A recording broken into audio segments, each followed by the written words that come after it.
The picture that the world receives from the followers of Muhammad paints him as a valiant, honorable, just and fearless warrior. What is the reality and what are the facts? The greatest threat to the exposure of the falsehood of the Quran are knowledge of the Quran, Hadiths, the Hebrew Bible, the New Testament, and related scriptures and history. As we have repeatedly shown and will continue to do so in our series, that without a doubt, it is by divine justice that the very Hadith that explain the Quran to the followers of Muhammad are the very ones which completely and utterly destroy its alleged divine origin and its veracity, as we shall prove yet again in this chapter.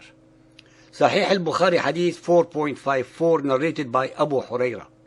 The Prophet said, "By him in whose hands my life is, I would certainly never remain behind an army unit setting out in Allah's cause.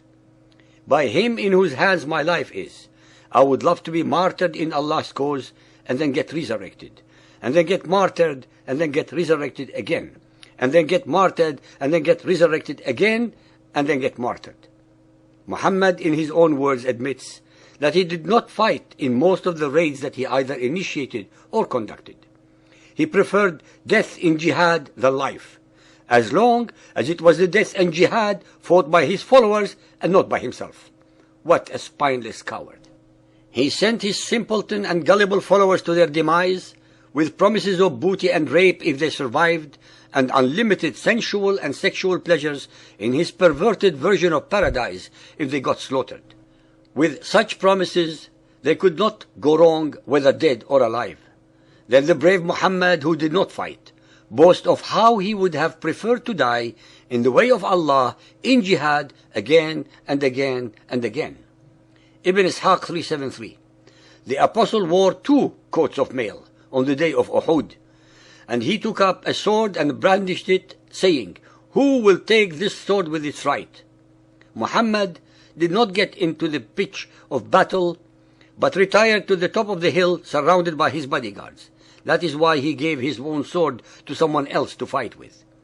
It is obvious that Muhammad was no Alexander the Great, nor a Julius Caesar, but a pure coward who had to wear 2 coats of mail, even though he had no intention of exposing himself to danger, but relying on others to die for him, his ideas and his fraudulent promises.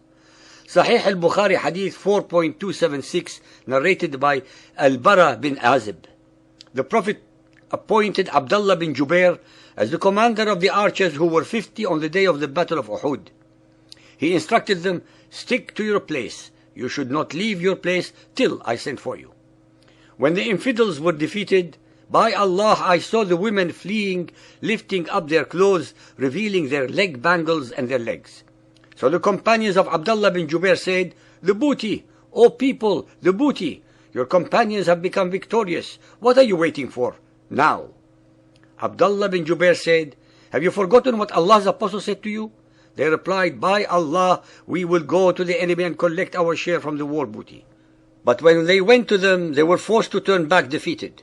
At that time, Allah's apostle in their rear was calling them back.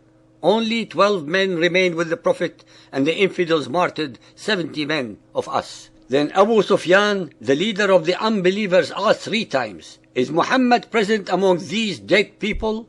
The Prophet ordered his companions not to answer him. The Hadith and their history amply prove that those who converted to the followers of Muhammad did not do so for sublime spiritual reasons, but for booty, plunder, rape, and enslavement of the wealth, hard work, and the fruitful produce of other peoples. Sahih Muslim Hadith 4413, narrated by Anas bin Malik. It has been reported on the authority of Anas bin Malik that when the enemy got the upper hand on the day of the Battle of Uhud, the Messenger of Allah was left with only 7 men from the Ansar and 2 men from the Quraysh. When the enemy advanced towards him and overwhelmed him, he said, "Whoever turns them away from us will attain paradise or will be my companion in paradise." A man from the Ansar came forward and fought the enemy until he was killed. The enemy advanced and overwhelmed him again, and they repeated the words, "Whoever turns them away from us will attain paradise or will be my companion in paradise." Another man from the Ansar came forward and fought until he was killed. This state of affairs continued until the 7 Ansar were killed, one after the other. I would like our listeners to remember that I assert again that it is by divine justice that the Hadith invariably and repeatedly expose Muhammad's true characteristics for all to study. The gutless but self-declared jihadi Muhammad pretended to be among the Muslim dead and would not answer Abu Sufyan's plain and clear challenges. As usual with Muhammad, he expected others to expose themselves to danger. Any fair-minded and inquisitive person would ask the following questions. Why was not Muhammad at the forefront of the battle instead of being at the rear? Why did he give his own sword to someone else to do the killing with? Why did he wear 2 coats of mail, especially since he had no intention of fighting? Why did he not fight to defend his position, but begged others to die for him? Why did he pretend to be dead if he believed he was the messenger of Allah and that Allah was on his side? Why, at the very end, did he not answer the challenges of the leader of the Quraysh, but expected others to do so? Can any follower of Muhammad answer these simple questions? Ibn Ishaq 380.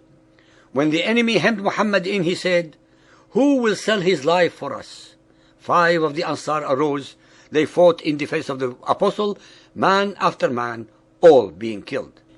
Even though Ibn Hisham had edited Ibn Ishaq's version of events by taking out items that were not complementary to Muhammad, even so, the story as depicted shows an extremely craven and unprincipled man, who would send any number of his gullible and unsuspecting believing followers to certain death without lifting a finger to defend himself. Ibn Ishaq 381. Abu Dijana made his body a shield for the Apostle. Arrows were falling on his back as he leaned over him until there were many stuck in it. The first man to recognize the Apostle after the rout, when the men were saying the Apostle has been killed, was Ka'b bin Malik. According to what Al-Zuhri told me, Ka'b said, "I recognized his eyes gleaming from underneath his helmet, and I called on the top of my voice, 'Take heart, you Muslims, this is the Apostle of Allah.' But the Apostle signed to me to be silent. Muhammad, who was pretending to be dead, signaled to him to be silent because he did not want his victorious enemies to know that he was still alive and may attack him again." Believers and unbelievers, please remember that all these ahadith were not written by the enemies of Muhammad, but written by the followers of Muhammad, and they are telling the facts as they saw them at the time. It was Muhammad who ordered the murder of Ka'b al-Ashraf and Asma bint Marwan, both of them poets, the former 120 years old man, and the latter a woman with a suckling child, who criticized Muhammad's slaughter of the Quraysh leaders at the ambush of Al-Badr. It was Muhammad who always had others among his followers to do his dirty work, just like the modern heads of the mafia crime syndicates.